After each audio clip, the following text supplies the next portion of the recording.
Ésaïe 54. Bonjour Juliette. Disons Ésaïe 54. Réjouis-toi stérile, toi qui n'enfantes plus, fais éclater ton allégresse et ta joie, toi qui n'as plus de douleur. Car les fils de la délaissée seront plus nombreux que les fils de celle qui est mariée, dit l'Éternel.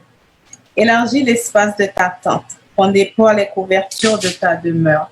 Ne retiens pas, allonge tes cordages et affermis tes pieux. Quand tu te répandras à droite et à gauche, ta postérité envahira des nations et peuplera des villes désertes. Ne crains pas, car tu ne seras point confondu. Ne rougis pas, car tu ne seras pas déshonoré. Mais tu oublieras la honte de ta jeunesse et tu ne te souviendras plus de l'opprobre de ton veuvage. Car ton Créateur est ton époux, l'Éternel des armées est son nom. Et ton Rédempteur est le Saint d'Israël et se nomme Dieu de toute la terre. Car l'Éternel te rappelle comme une femme délaissée et au cœur attristé, comme une épouse de la jeunesse qui a été répudiée, dit ton Dieu. Quelques instants, je t'avais abandonné, mais avec une grande affection, je t'accueillerai. Dans un instant de colère, je t'avais un moment dérobé ma face, mais avec un amour éternel, j'aurai compassion de toi, dit ton Rédempteur l'Éternel. Il en sera pour moi comme des eaux de Noé. J'avais juré que les eaux de Noé ne se répandraient plus sur la terre. Je jure de même de ne plus m'irriter contre toi et de ne plus te menacer. Quand les montagnes s'éloigneraient, quand les collines chancelleraient, mon amour ne s'éloignera point de toi. Et mon alliance de paix ne chancellera point, dit l'Éternel qui a compassion de toi. Malheureuse, battue de la tempête et que nul ne console, voici, je garnirai tes pierres d'antimoine et je te donnerai des fondements de saphir. Je ferai tes créneaux de rubis, tes portes d'escarboucle et toute ton enceinte de pierres précieuses. Tous tes fils seront disciples de l'Éternel et grande sera la prospérité de tes fils. Tu seras affermi par la justice, bannis l'inquiétude car tu n'as rien à craindre et la frayeur car elle n'approchera pas de toi. Si l'on forme des complots, cela ne viendra pas de moi. Quiconque se liguera contre toi tombera sous ton pouvoir. Voici, j'ai créé l'ouvrier qui souffle le charbon au feu et qui fabrique une arme pour son travail, mais j'ai créé aussi le destructeur pour la briser. Toute arme forgée contre toi sera sans effet, et toute langue qui s'élèvera en justice contre toi, tu la condamneras. Tel est l'héritage des serviteurs de l'Éternel, tel est le salut qui leur viendra de moi, dit l'Éternel. Amen. Nous, Père, nous te disons encore une fois merci, Papa. Merci pour ta parole qui est la source de vie, Seigneur. Merci pour ta parole qui nous fortifie. Merci pour ta parole, Seigneur, qui nous enseigne, qui nous instruit, qui nous conduit, Éternel du 3 fois Saint. Et en cette nouvelle semaine, Seigneur, en cette nouvelle journée, Père, nous venons en ta présence avec reconnaissance, Seigneur. Parce que nous savons que déjà, tu as fait provision pour nous, Seigneur. Déjà, Éternel, Seigneur, tu as mis en place tout ce qui est possible et nécessaire pour notre bien-être et nous te disons merci, Père. Seigneur, fais pleuvoir sur nous la pluie de l'avant et de l'arrière-saison, Seigneur. Arrose notre vie éternelle. Il y a des vies, Seigneur, qui sont vraiment secs. Il y a des vies, Seigneur, qui ont besoin, Seigneur, d'une nouvelle onction, qui ont besoin, Seigneur, de nouveaux départs, qui ont besoin de nouveaux printemps éternels. Agis, Seigneur, en notre faveur, Père. Et Seigneur, ce moment que nous allons passer en ta présence, Père, nous te demandons, Seigneur, que ton Saint-Esprit prenne toute la place, Seigneur, parmi nous, Seigneur. Que ton Saint-Esprit puisse guider Jacinthe, que ton Saint-Esprit, Seigneur, puisse la remplir, éternel de 3 fois Saint. Et que tout ce qu'elle dira, Seigneur, soit pour la gloire de ton Saint-Nom, Père. Jésus, nous te disons merci parce que tu as payé le prix pour nous. Merci parce que tes meurtrissures guérissent Naomi, Seigneur. Merci parce que à la croix, tu as tout payé, Seigneur. Nous ne sommes plus esclaves éternels du péché, mais à la croix, Seigneur, nous sommes devenus libres. Donc, merci pour ton sacrifice, Jésus. Et c'est ton sacrifice qui nous donne cet accès direct au Père. C'est ton sacrifice qui fait de nous des enfants, des héritiers, des co-héritiers, Seigneur. Nous te disons merci, Jésus. Merci d'avoir payé ce prix pour nous par amour. Ton amour, Jésus, est plus grand que tout ce qu'on peut penser. Donc, nous te disons merci, que nous puissions accepter cet amour, Seigneur, que nous puissions vivre comme des filles qui sont aimées du Père, comme des fils qui sont aimés du Père. Nous te demandons encore une fois, Seigneur, bénis Jacinthe éternel qui va parler en ton nom, Seigneur, et que des cœurs soient touchés, éternel Dieu, 3 fois saint. Nous t'avons prié, non pas que nous soyons dignes, mais au nom de ton Fils Jésus. À lui seul, nous donnons toute la gloire au siècle des siècles. Amen. Amen. Amen. Ben, Amen. encore bonjour, Jacinthe. Bienvenue parmi nous. Bienvenue. Est-ce que la lumière derrière, ça vous dérange? La lumière? Moi, ça ne me dérange pas, non. Okay. Donc, vas-y.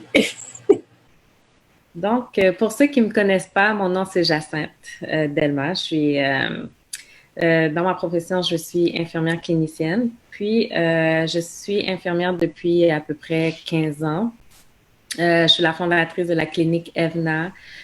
Donc, j'offre des services de bien-être, de prévention pour la personne âgée qui vit avec une maladie chronique, comme le diabète, l'hypertension, l'obésité. Donc, vraiment, si on retourne au niveau de ma jeunesse, j'ai grandi dans l'Église catholique. Ma mère, c'était une dame qui était extrêmement croyante. Vraiment, elle a donné sa vie à Jésus. Donc, vraiment, c'était son héritage envers moi. C'était vraiment d'avoir l'espérance en Dieu, croire en Dieu, de fonctionner selon Dieu. Puis ma mère, c'était quelqu'un aussi qui avait une très grande sagesse, extrêmement grande sagesse. Peu importe qu'est-ce qui arrivait, elle avait le cœur doux, le cœur aimant, peu importe la situation. Donc vraiment, c'était mon idole, c'était vraiment, une idole. C'était la personne en qui vraiment je me référais en tout temps. C'était vraiment là ma mère, vraiment. Donc, j'ai grandi à l'église catholique, donc aussi ma mère, elle allait souvent à l'église charismatique. Donc, c'était vraiment quand même donc, j'ai grandi quand même là-dedans, dans les chants de louange, les chants d'espérance et tout. Donc, vraiment, j'ai pas de moment précis dans ma vie où est-ce que je peux dire que Jésus s'est manifesté tel moment. Donc, c'est vraiment chaque situation de vie, j'ai toujours senti l'Esprit Saint à travers moi. Il y a des moments où est-ce que peut-être que j'étais moins pratiquante, moins fervente dans la prière, mais à chaque fois, Dieu me renouvelait pour que je passe à une étape supérieure à chaque fois. Chaque petit moment que je pouvais vivre, Dieu me préparait à quelque chose de plus grand à chaque fois. Donc, pour que vous puissiez comprendre un peu le courant de ma vie, mon témoignage, ma vie un peu, je vais retourner un petit peu en arrière au niveau de ma jeunesse. Donc, vraiment, pour ce témoignage-là, j'espère que c'est un témoignage qui va vous emmener la lumière, qui va vous permettre de... je demande à Dieu que ce témoignage vous permette de voir la lumière malgré les tribulations que vous pouvez vivre, malgré les difficultés que vous pouvez vivre, de ne pas abandonner parce que Dieu est là, Dieu est amour, Dieu est lumière. Donc, espérez en lui, ayez confiance et vous allez y arriver parce que la force ne vient pas de vous, elle vient de l'Esprit Saint. Donc vraiment, laissez-moi prendre une gorgée. Donc vraiment, j'ai toujours senti la présence de Dieu à travers moi. Donc, le premier événement qui est arrivé vraiment un peu tragique, je peux dire, dans ma vie, c'était vraiment à l'âge de 5 ans. J'ai été abusée sexuellement. Et à plusieurs reprises par différentes personnes. J'ai enfoui ça. J'ai pas été capable de m'extérioriser par rapport à ça. J'ai jamais su comment le faire. Je n'ai jamais su à qui en parler. Donc, c'est quelque chose que j'ai enfoui puis que j'ai... Donc, pour moi, dans ma tête, ça m'avait jamais rien fait. Ça n'avait jamais créé aucun problème. C'est quelque chose que j'avais vraiment enterré. Donc, le jour que j'ai rencontré mon ex-mari, malheureusement, tout a ressurgi. Tout a ressurgi parce que j'ai rencontré quelqu'un qui était, on peut dire, narcissique, qui était alcoolique. Il buvait au début, puis ça a juste augmenté, augmenté, augmenté. La violence psychologique, la violence physique. C'était de l'abus financier. Donc, c'était vraiment quelque chose. Ma vie a vraiment basculé à travers tout ça. J'ai failli perdre ma vie dans cette relation. Vraiment, au point tel que, si je peux même, mon histoire va changer un peu, au point tel que j'avais même rêvé une fois, Dieu me révélait que je devais m'en sortir, puis que j'allais m'en sortir. Mais je pense que le moment où est-ce que les choses ont tourné, c'est quand que j'ai rêvé une fois qu'il est en train de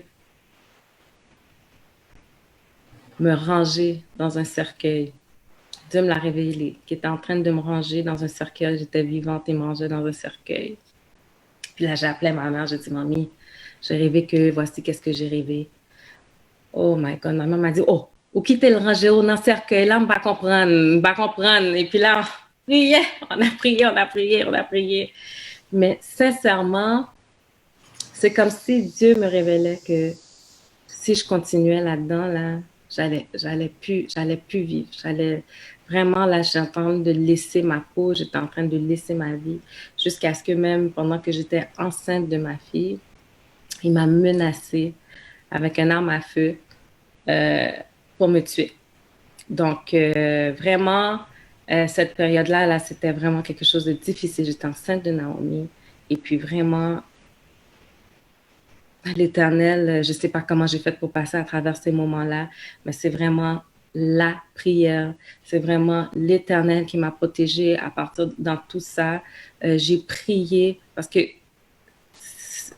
tu t'incrustes dans quelque chose que Dieu te révèle à un certain âge. Il y a des choses que tu ne comprends pas. Tu te laisses emporté par la maison, le travail et tout. Donc, tu te rends pas compte que ta vie est juste en train de basculer, de chambouler.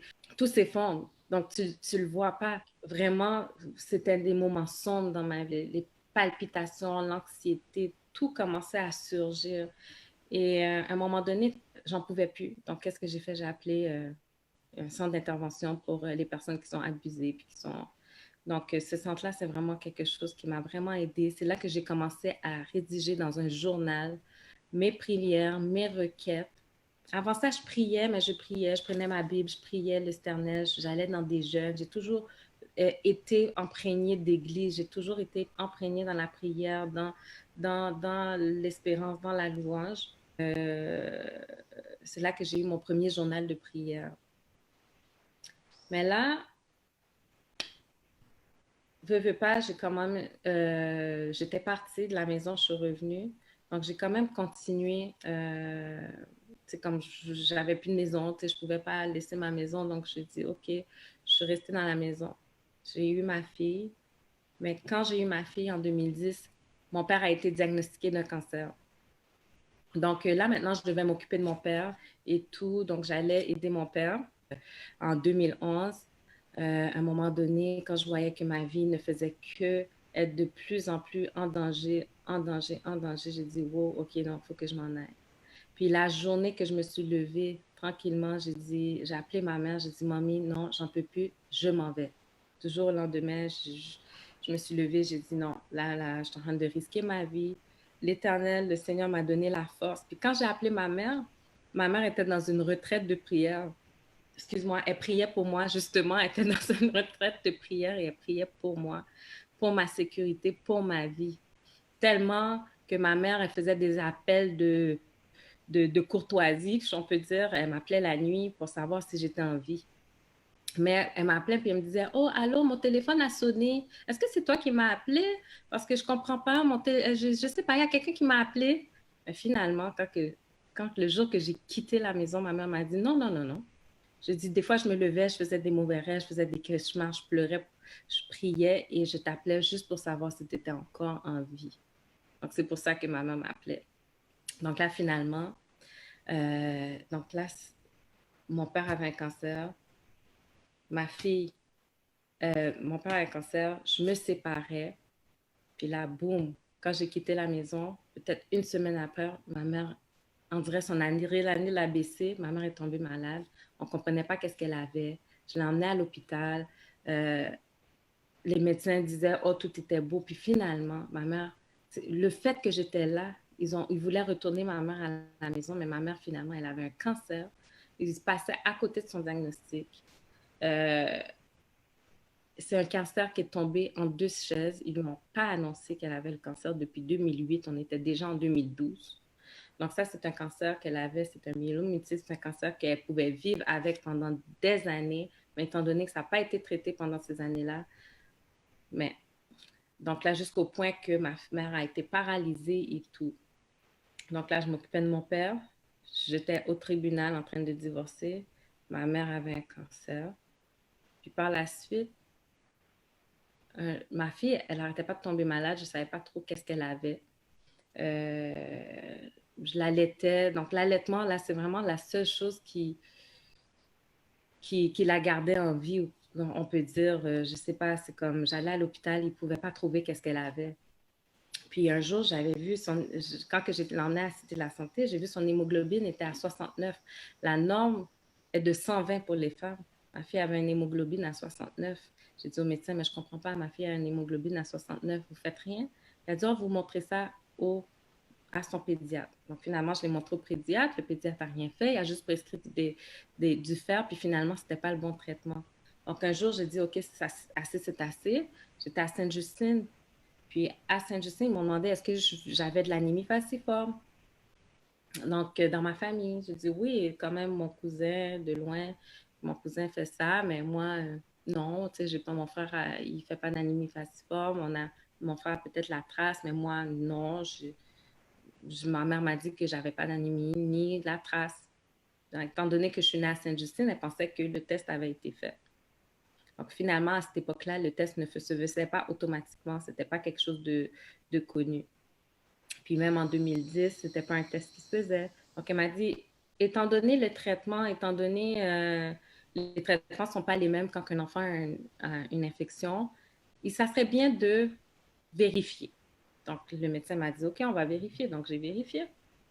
J'ai dit, OK, il n'y a pas de problème. Donc là, pendant que j'étais à la salle d'attente, elle m'a dit que ma fille avait la trace.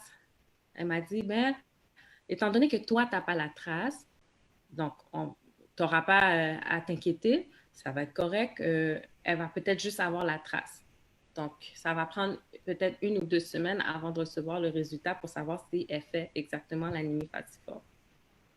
Donc, pour ceux qui ne savent pas c'est quoi l'anémie falciforme, c'est une maladie génétique. Au niveau des globules rouges, il y a une déformation des globules rouges. C'est quelque chose qu'on retrouve très souvent chez les personnes de race noire.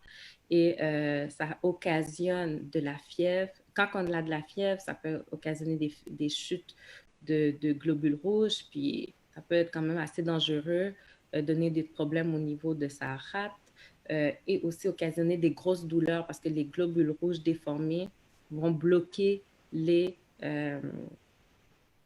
artères. Donc là, finalement, 2 semaines après, je suis au travail. L'hôpital m'appelle. Le médecin de l'urgence m'appelle. Elle me dit, bon, finalement, madame, votre fille fait de l'anémie falciforme. Oh my God, ma vie a chamboulé. J'ai dit, bon, OK, Seigneur, qu'est-ce que tu as encore pour moi, là? Tu sais, c'est comme ça n'arrêtait plus, ça finissait plus. J'avais plus des... Mais je gardais le courage, je devais garder la force parce que j'avais mon père qu'il fallait s'occuper, j'avais ma mère qu'il fallait s'occuper, je devais divorcer et sauver ma fille. Tu sais, donc, vraiment, là, c'était intense.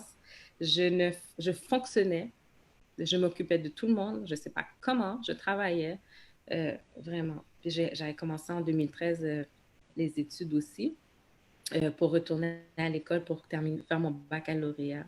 Mais quand la première fois que ma fille a été hospitalisée, ma fille a été hospitalisée à peu près 2 semaines. Elle a fait un infarctus au niveau du bassin. Donc, un infarctus, c'est quoi? C'est vraiment ces globules, ces vaisseaux sanguins étaient bloqués complètement. Il n'y avait pas d'oxygène qui circulait au niveau de son bas du dos. et elle avait de la difficulté à marcher, elle n'était pas capable de marcher. Et puis, elle est hospitalisée là, pendant un bon 2 semaines. Elle prenait de la morphine. Donc là, depuis lors, elle prend des médicaments à tous les jours et tout. Donc là, après ça, donc là, quand que tout ça s'est arrivé, vraiment, la seule chose qui me tenait, c'était la prière, c'était de prier Dieu, c'était de... Parce que je devais rester là. Tu sais, il y a des journées, là, il y a une journée, je m'en rappelle, je suis allée à Santa Cabrina avec mon père. Après que j'étais à Santa Cabrina, j'étais tôt le matin.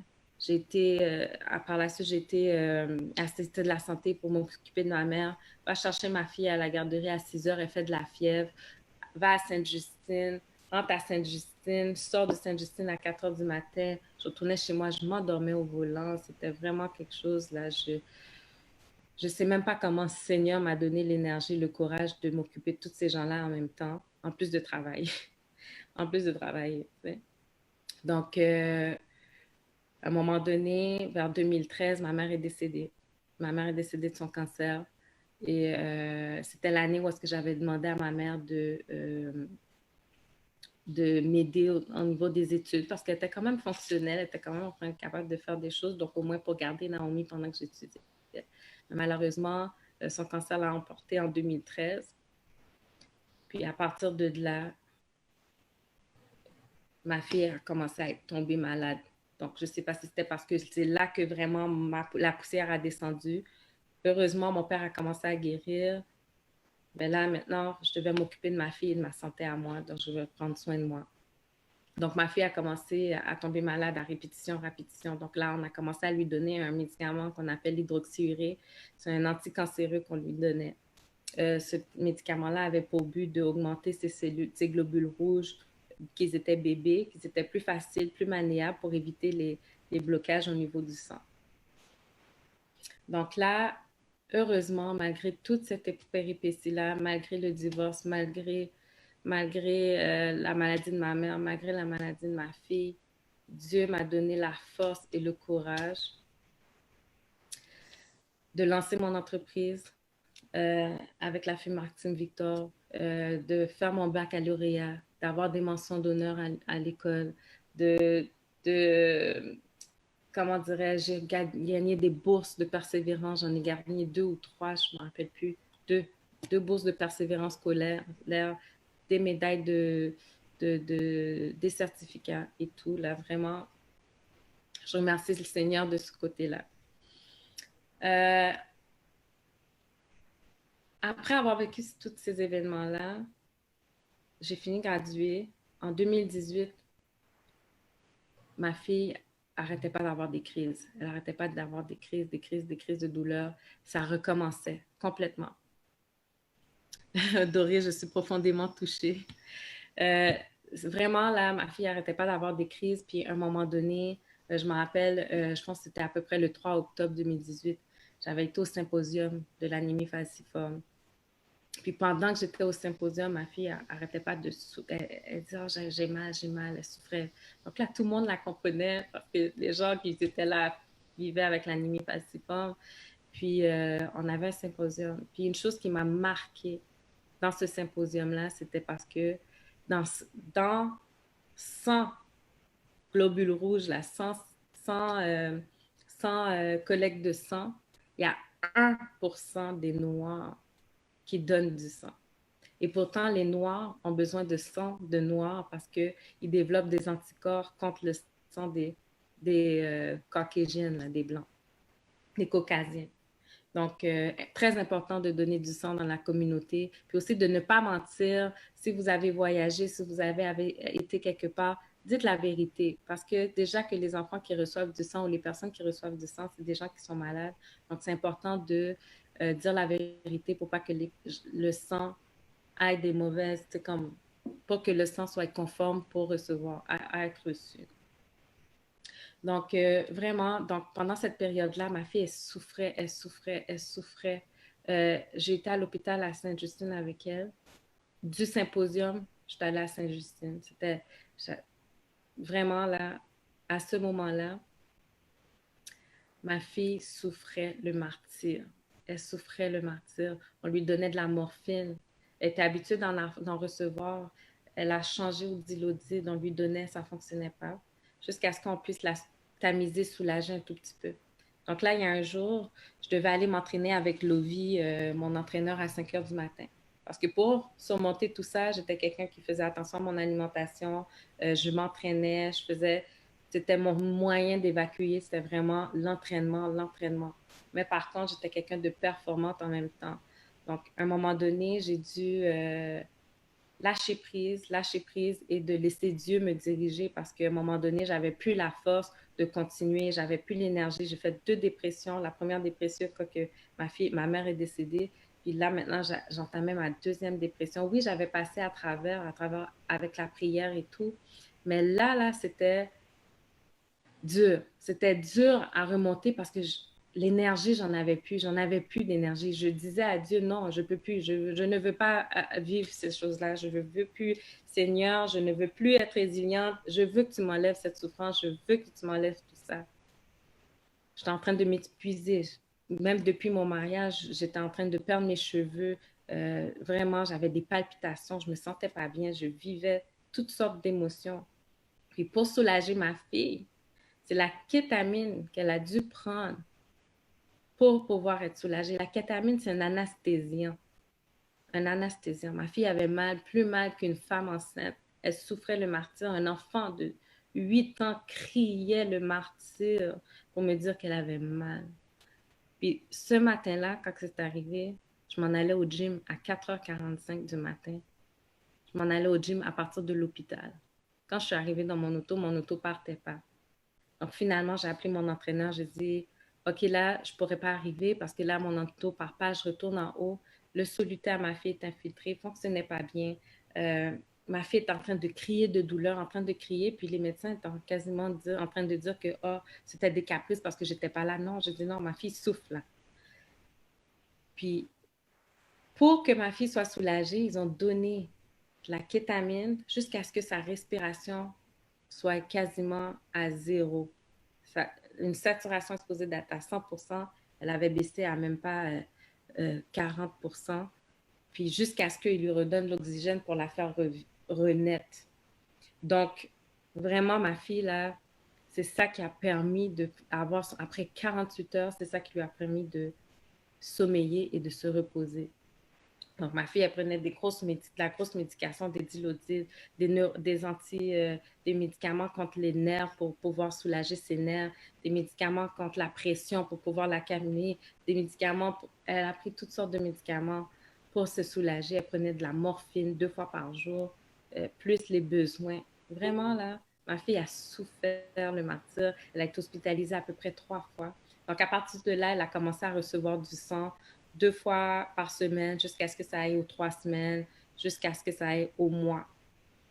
Puis vraiment, à ce moment-là, j'avais plus la force. J'avais vraiment plus la force. Puis c'est vraiment les gens autour de moi, les gens que j'aime, en fait, qui priaient pour moi, qui étaient là pour moi pour prier parce que à un moment donné, j'avais plus la force.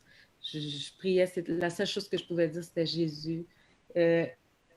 Écouter des musiques. On m'envoyait des musiques de louange pour que j'écoute. On m'envoyait... excuse-moi, je suis un petit peu émotionnelle, là.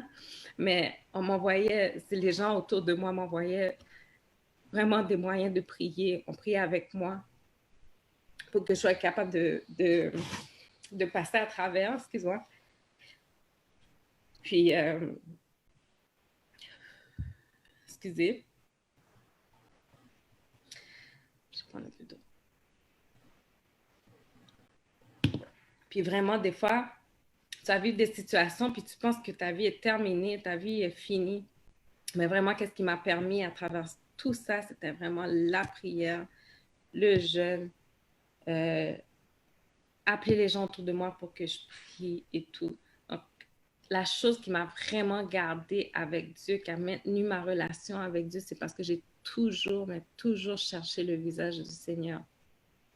Donc, depuis à 5 heures du matin, je me levais, je priais, je méditais, je faisais mes lectures, puis je priais, j'avais mon journal, J'ai mon journal du lieu secret tous les matins, 2 fois par jour. Je prie tout le temps, tout le temps, tout le temps.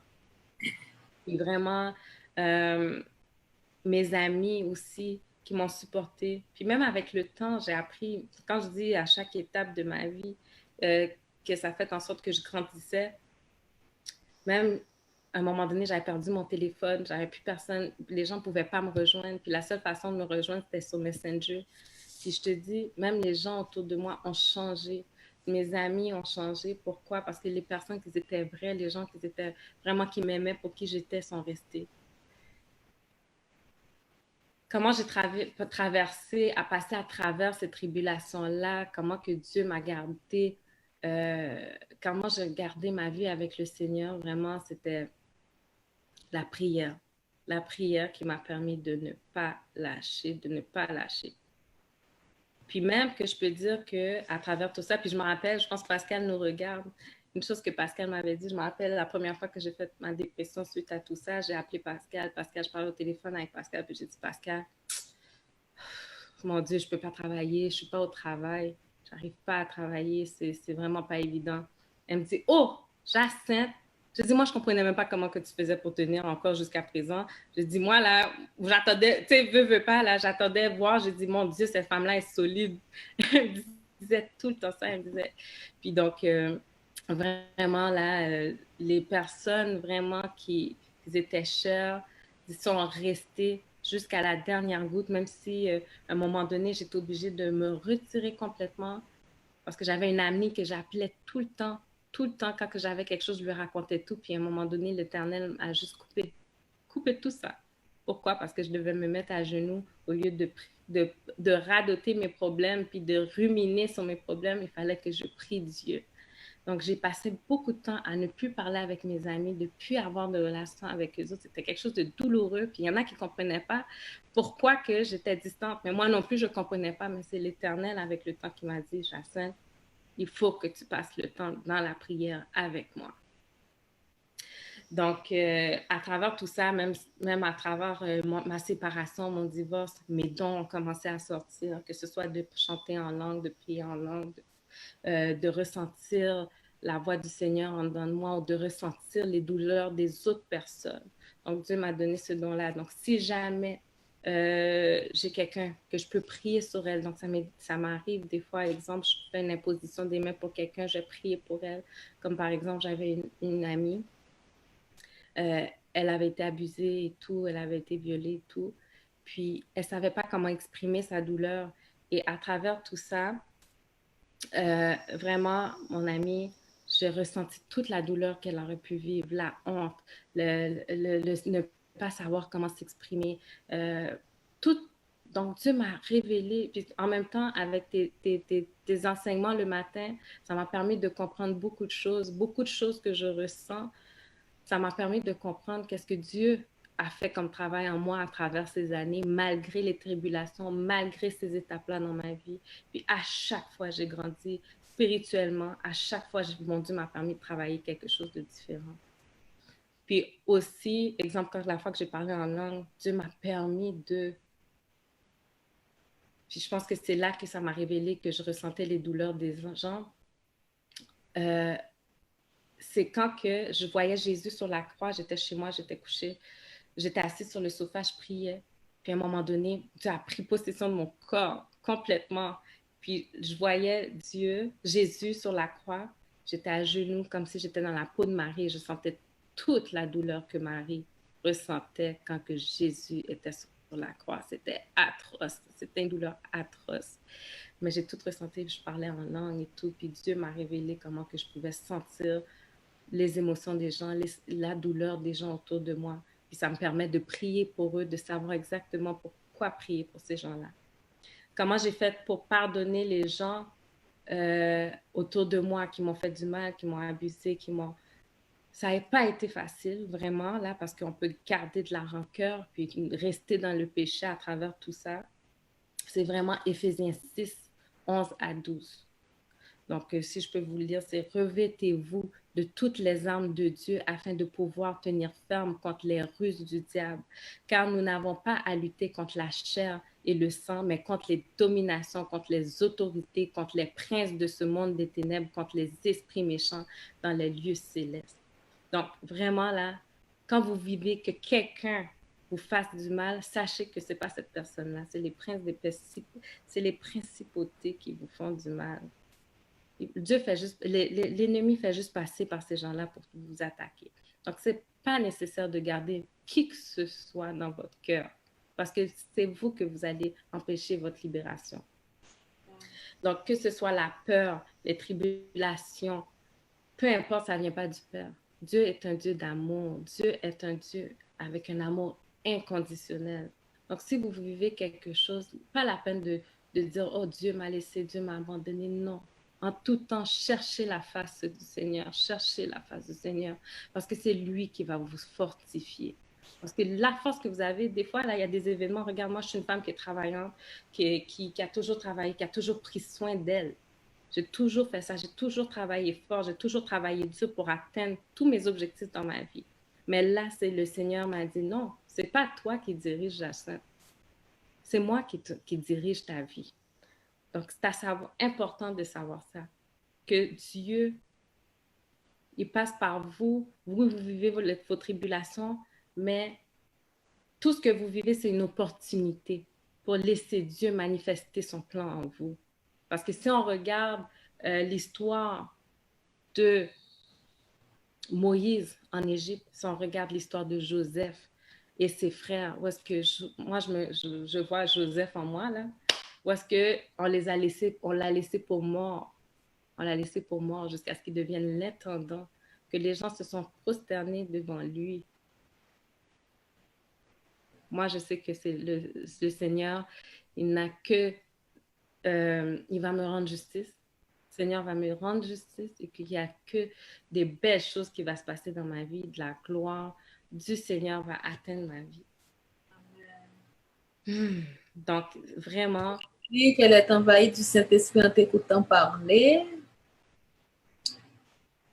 En t'écoutant actuellement, je suis envahie du Saint-Esprit dans le...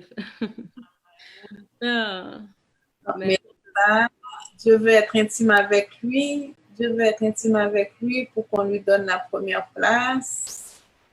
Forme totale, c'est puissant. C'est ça que les gens disent. Wow.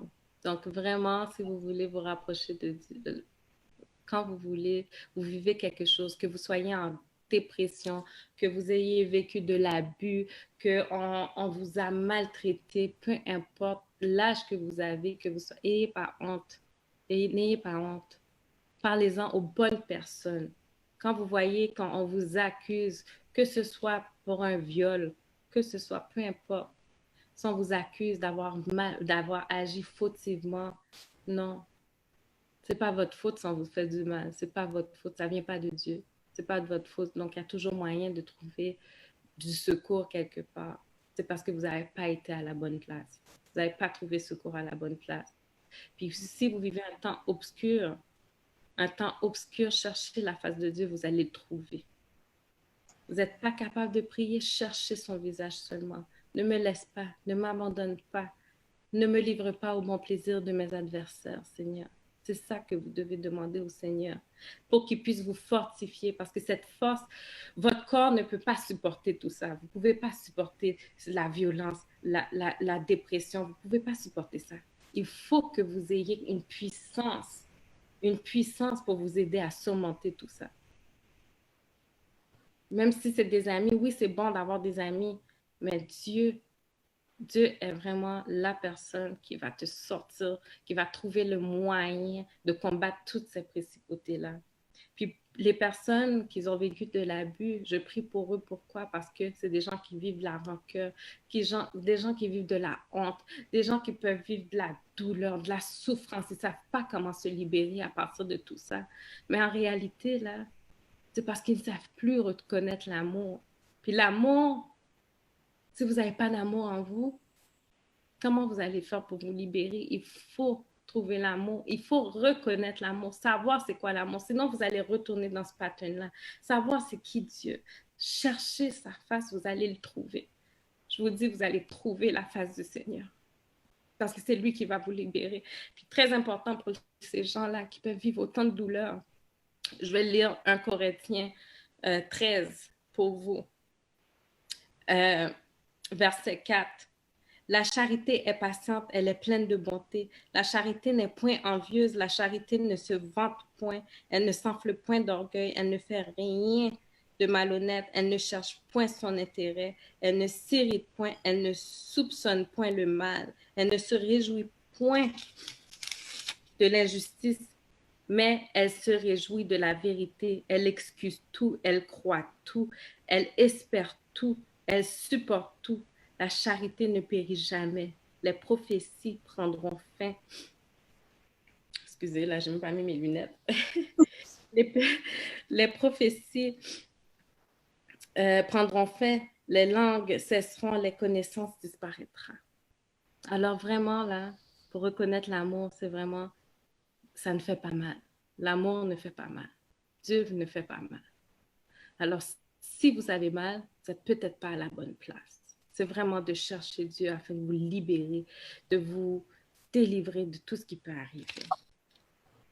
Puis, les psaumes qui m'ont sauvé, là, vraiment, là, quand que tu vis des tribulations, vraiment comme que 1000 tombent à ton côté, 10 000 à ta droite, tu ne seras pas atteint. Ça ne veut pas dire que vous n'allez pas vivre de tribulations, que vous n'allez pas vivre des difficultés, mais sachez que vous allez avoir la force et le courage de passer à travers quand vous avez l'Éternel avec vous, quand vous avez le Seigneur avec vous. Puis souvent, je priais le psaume 91, le psaume 27, au niveau des attaques, au niveau de reprendre ma force, parce que j'espérais en l'Éternel. C'était vraiment le psaume 27 qui m'a aidé au niveau « L'Éternel est ma lumière et mon salut, de qui aurais-je crainte? L'Éternel est le soutien de ma vie, de qui aurais-je peur? Quand des méchants s'avancent contre moi pour dévorer ma chair, ce sont mes persécuteurs et mes ennemis qui chancellent et tombent. Si une armée se campait contre moi, mon cœur n'aurait aucune crainte. Si une guerre s'élevait contre moi, je serais malgré cela plein de confiance. Je demande à l'Éternel une chose que je désire ardemment. Je voudrais habiter toute ma vie dans la maison de l'Éternel pour contempler la magnificence de l'Éternel et pour admirer son temple, car il me protégera dans son tabernacle au jour du malheur. Il me cachera sous l'abri de sa tente. Il m'élèvera sur un rocher. Déjà ma tête s'élève sur mes ennemis qui m'entourent. J'offrirai des sacrifices dans sa tente. Au son de la trompette, je chanterai, je célébrerai l'Éternel. L'Éternel, écoute ma voix, je t'invoque. Aie pitié de moi et exauce-moi. Mon cœur dit de ta part, cherchez ma face. Je cherche ta face. Je cherche ta face, ô Éternel. Ne me cache point ta face, ne repousse pas avec colère ton serviteur. Tu es mon secours, ne me laisse pas, ne m'abandonne pas, Dieu de mon salut, car mon père et ma mère m'abandonnent. Mais l'Éternel me recueillera. Éternel, enseigne-moi ta voie. Conduis-moi dans le sentier de la droiture à cause de mes ennemis. Ne me livre pas au bon plaisir de mes adversaires, car ils s'élèvent contre moi de faux témoins et des gens qui ne respirent que la violence. Oh, si je n'étais pas sûre de voir la montée de l'Éternel sur la terre des vivants. Espère en l'Éternel, fortifie-toi et que ton cœur s'affermisse. Espère en l'Éternel. Donc vraiment, là, à travers la maladie, à travers tout ça, voici mon espérance. Voici ma force. Voici qu'est-ce qui me permet de vivre aujourd'hui, qui fait que je suis heureuse, qu'on peut voir un sourire dans mon visage à tous les jours. C'est vraiment l'Éternel. Et aussi, même à travers la maladie de ma fille, j'ai compris que c'est pas juste les médecins qui peuvent faire quelque chose pour elle. C'est Dieu. C'est Dieu qui peut guérir. Si Dieu veut, il va guérir ma fille. Et je sais qu'il veut. J'allais témoigner partout sur cette terre pour pouvoir témoigner pour cet enfant, pour témoigner à travers mon histoire. Je témoignais à quel point que l'Éternel est grand parce qu'il a fait des merveilles malgré les tribulations, malgré tout, malgré à travers tout. Dieu m'a donné la force de surmonter tant de choses, tant de choses. Puis oui, c'était pas facile. Oui, c'était dur. Oui, à des moments, j'avais plus d'espoir, mais il y avait la graine, la graine, la petite graine que Dieu a placée en moi. Puis je remercie le Seigneur parce qu'il m'a donné cette graine, juste cette petite graine qui m'a toujours permis de garder espoir parce que je ne pouvais pas compter sur mes propres capacités, mais vraiment les capacités de l'Éternel. Ouf, excuse-moi, là, j'étais... Donc, j'espère que mon histoire a pu vous toucher, puis que vraiment, là, vraiment les gens qui peuvent vivre beaucoup de détresse, beaucoup de douleur, beaucoup... C'est pas facile, c'est vrai, mais quand Dieu est présent, vous allez sentir la joie, vous allez sentir la légèreté des choses. Que je sois à l'hôpital avec ma fille, quand on me voit, je suis comme ça. On ne va pas voir quelqu'un qui est à l'hôpital, on pense que je travaille à l'hôpital quand je suis à l'hôpital avec ma fille.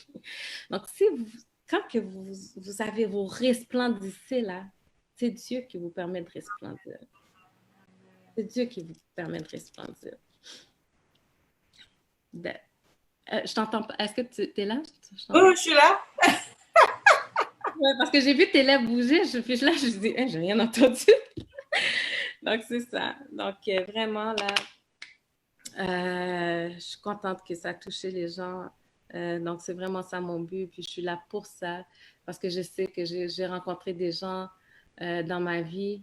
Puis, ne serait-ce que les faire savoir qu'il y a un petit brin de lumière, juste une petite touche de lumière que je peux déposer dans leur vie pour qu'ils puissent comprendre qu'il y a plus, que où est-ce qu'ils ont, c'est juste vraiment une saison. Parce qu'on peut, oui, on en a des saisons dans nos vies, puis oui, ça peut être difficile, mais avec juste cette lumière-là, tu gardes l'espoir, puis tu vas grandir. Tu vas grandir au niveau de ta spiritualité. Tu vas grandir avec les gens autour de toi qui vont que mettre des sourires autour de toi, sur tes lèvres. Il y a ma famille, les gens qui sont proches de moi, vraiment, ils ont été présents. Oui, je l'ai vécu tout seul. Oui, des fois, j'avais pas de vêtements. On venait me chercher, que ce soit à 3 heures du matin pour aller chercher des vêtements. Ma mère n'était pas là pour m'aider. Ma mère n'est pas là. Je suis toute seule avec ma fille. Mais vraiment, Dieu était là pour moi. Dieu a toujours été là pour moi. Dieu a toujours été présent. Lui, ça n'a jamais failli. Il n'y a jamais eu de faille avec l'Éternel. Les autres, peut-être, mais avec l'Éternel, je n'ai jamais vécu de faille. Amen. Amen. Merci beaucoup pour ce beau témoignage. Un beau témoignage. Donc, on espère que les gens vraiment vont prendre le temps d'écouter et de prier aussi. Et il y a Mélissa qui dit, quand je faisais mes traitements de chimio, les gens ne comprenaient pas d'où je trouvais l'espoir et la joie, même avec ce diagnostic à mon jeune âge. C'est Dieu qui donne la joie. Amen. Oui, oui. Parce que même avec Naomi. Ou bien? Pardon? Non, je dis, est-ce que Mélissa, est-ce qu'elle a eu un cancer ou bien Très bien. parce qu'elle a fait des traitements de chimio, donc ça doit être un cancer ou quelque chose comme ça. Ouais. Donc, merci beaucoup. Et les gens qui écoutent, je les invite à donner du sang. Donner du sang avec le 1% de noirs qui... Black Lives Matters. Avec 1% de noirs qui donnent du sang, non. Quand vous entendez, l'anémie falciforme, ça touche spécialement les noirs. Ouais. Les noirs. Donc, si vous avez une cause à soutenir, soutenez votre communauté, les noirs. Exact, ouais. 1% de sang, là, vraiment, c'est tragique. Là. C'est tragique. Oui, c'est. Ça prouve que vous n'êtes pas là pour vous. Vous n'êtes pas là pour votre propre communauté, parce que 99% du sang qui circule, c'est du sang des Caucasiens, des Caucasiens. Ah, Mélissa a eu cancer du sein à 28 ans. Oh, wow. Non. Puis c'est la même chose avec ma fille. Même ma fille, j'ai pas mis les vidéos, mais j'ai des vidéos, on est à l'hôpital, elle a son soluté, on danse, on écoute de la musique, on loue l'Éternel, on loue Dieu. Puis c'est la seule façon qu'elle peut s'apaiser aussi. C'est l'apaiser. Ouais. Puis les gens voient que tu rentres dans ta chambre, ils voient que tu es heureuse, tu es organisée, tu travailles, tu fais tout ce que tu as à faire. C'est Dieu. Ouais, Puis, c'est à un ça moment qui fait donné, il faut se grâce. reculer. Quand que Dieu t'a dit assez, c'est assez, arrête de diriger, c'est moi qui dirige, il faut l'écouter aussi. Ouais, Il faut l'écouter. super. Il sait comment faire. Ouais. Mm. Donc, ben, Doris dit qu'elle aimerait donner du sang, mais elle ne peut pas parce que son taux de fer est toujours bas. Donc, ben, si tu ne peux pas, mais tu peux quand même encourager les gens à donner du sang. C'est très important. Puis, Aussi, Doris. ouais, mais aussi, c'est important des fois, il y a possibilité de prendre des parties du sang, comme Il y exemple, a les plaquettes, il y a les. Oui, oui, oui, oui, oui.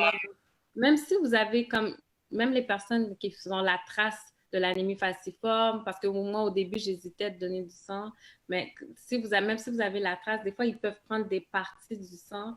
Oui, oui, on peut séparer ça, ouais. Donc, merci beaucoup, Jacinthe. Donc, aussi, je vous invite vraiment à supporter l'association de l'anémie falciforme. Donc, c'est Association Anémie Falciforme du Québec, AAFQ. Donc, c'est Wilson Sanon. Donc, je vous encourage, même s'il n'y a pas de gala cette année, il n'y a pas eu de gala, mais quand même à faire un don, à aller sur le site. Ils ont une page Facebook et vraiment, je vous invite à soutenir cette cause-là, C'est une cause qui est noble parce que les enfants, là, c'est comme tu as dit, Jacinthe, c'est les Noirs, c'est les Noirs. Et je ne vous souhaite pas de voir un enfant souffrir de ça. Je ne vous le souhaite pas parce que ça crie fort et ça fait mal. Ça fait mal. Donc, mais bon, Dieu fait grâce. Alors, merci beaucoup, Jacinthe, d'avoir eu la force de témoigner de ça, de parler de ça. Merci à toi de m'avoir reçu. Puis, Vraiment.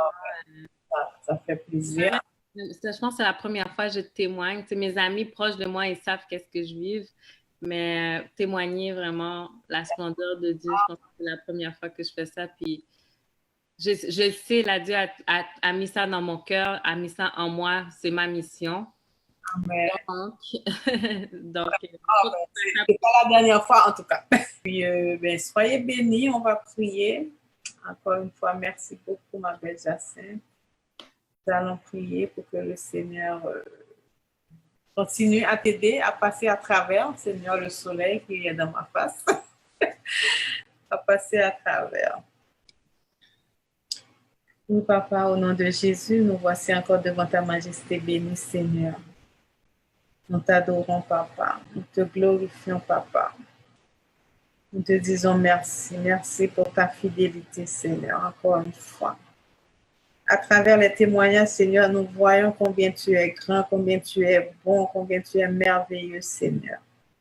Parce que chaque personne, Père, tu agis dans sa vie de manière différente. Et chaque personne peut témoigner d'une facette de ton amour, de ta bonté, Père. Comme Jacinthe, Seigneur, elle a témoigné combien ta présence, Seigneur, sans ta présence, elle n'aurait pas pu passer à travers. Mais grâce à ta présence, Seigneur, elle est là jusqu'ici. Elle peut dire Ebenezer, jusqu'ici, l'Éternel, tu l'as secouru. Oui, Seigneur, malgré, Seigneur, qu'elle a été affectée dès son jeune âge, Père, mais tu as pris soin d'elle et tu continues de prendre soin d'elle, Seigneur. Continue, Père, de prendre soin de Naomi aussi, Éternel, de 3 fois saint. Nous savons, Père, que tu es le Dieu de l'impossible, que tu es Jéhovah Rapha, que tu es le Dieu qui guérit et que tu peux guérir, Éternel. Nous te demandons la guérison pour Naomi, Seigneur, mais nous savons, Père, que c'est ta volonté qui se fera, Père. Mais Seigneur, tu as dit que tu veux ce qui est bon pour nous, Père éternel.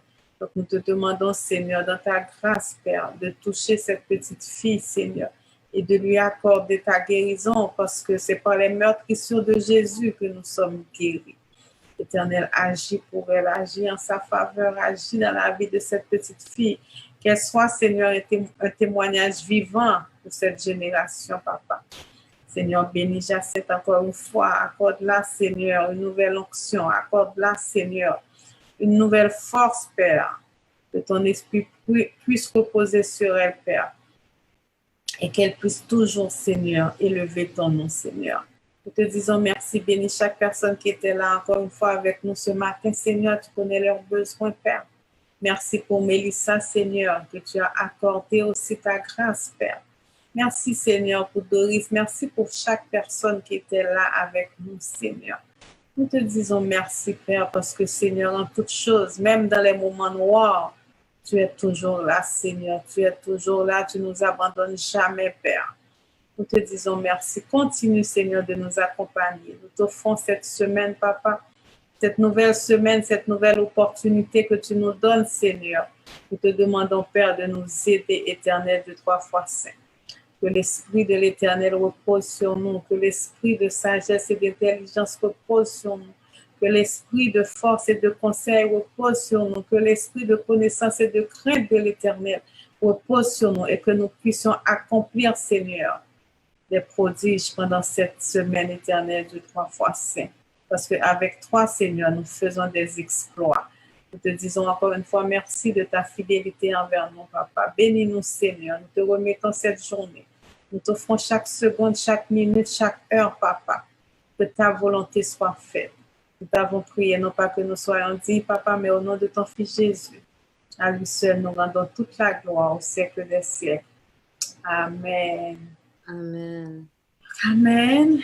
Donc, bonne journée tout le monde. Merci Jacinthe, ma chérie. Je t'aime. Prends soin de toi. Et on se parlera plus tard. Ok, bye. Bye tout le monde. À demain si Dieu veut. Bye. Demain.